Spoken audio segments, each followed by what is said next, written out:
You are listening to Viewpoints from PlaceCloud. Cultural researchers tell stories of places from around the world. For the full multimedia experience and to support the creators you enjoy, visit placecloud.io. Here we are outside number 28 Dean Street in Soho. This is where one of Soho's most famous residents, the revolutionary thinker Karl Marx, lived for 5 years from 1850 to 1856. Karl Marx was born in the German town of Trier in 1818 into a well-to-do middle-class family.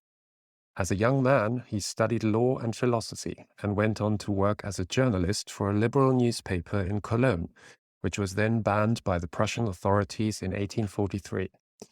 As a political refugee, he then went on to live in Paris and Brussels. After the failed liberal 1848 revolution in Prussia, he then fled to London with his wife Jenny and their young children. Having been evicted from the German hotel in Lisle Street due to not being able to pay his bill, he and his family eventually moved here to 28 Dean Street, where they lived in 2 small rooms. The rooms had no lavatory and no running water. According to a Prussian agent who visited Marx here, Soho was one of the worst and hence the cheapest quarters of London. The agent later recalled that there was not one piece of good, solid furniture in the entire flat. Everything was broken, tattered, and torn. Finger-thick dust everywhere, and everything in the greatest disorder. During their stay in Soho, the Marx family was practically destitute, despite Marx's small income from writing articles for various newspapers. In desperation, he wrote to his friend Friedrich Engels that even though his wife was ill, he could not call the doctor, as he had no money for medicine.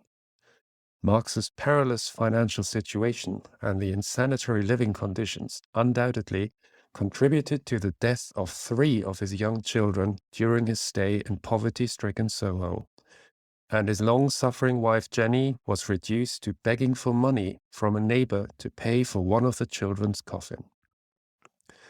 While living in Soho, Marx also engaged in political activity, giving a series of lectures above the Red Lion pub in Windmill Street at the German Workers' Education Society. It was here that the Communist League also held meetings. The Communist League was essentially a political social club, primarily for German émigrés. The League formed an important link between Chartism, utopian socialism, the First International, early anarchism, and the Social Democratic Federation, which was the first socialist group in Britain. And it was for this organization that Marx and his friend Engels wrote their famous Communist Manifesto. To escape the poverty of Dean Street, Marx also spent much of his time in the reading rooms of the British Library in Bloomsbury.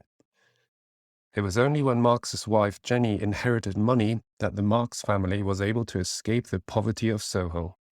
Long after he had exchanged his Soho flat for a home in the leafy suburb of Primrose Hill, Karl Marx recalled that the region round Soho Square still sends a shiver down my spine if I happen to be anywhere near there.